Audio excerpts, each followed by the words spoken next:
If the current state of Nigeria's economy is anything to go by, then this is a tough time for anyone to want to govern Africa's most populous country. Inflation is at over 20% at the moment. The country is also contending with a huge budget deficit in the face of dwindling government revenue. Oil receipts, a major revenue earner for the country, has dropped. And on top of that is a hefty public debt profile of nearly $102 billion.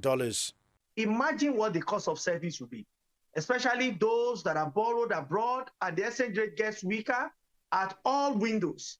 Then I can tell you that such administration, we have a lot to deal with.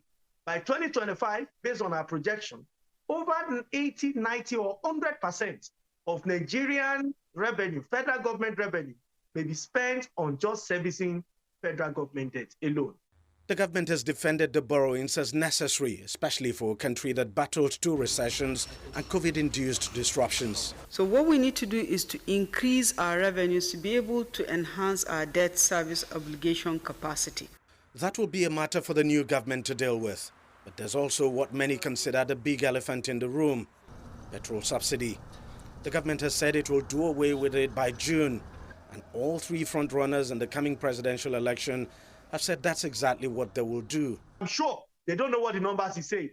Even when you have private sector, I can tell you, it may lead to maximum protest all over the country. When you remove subsidy, in whose hand are you leaving Nigeria?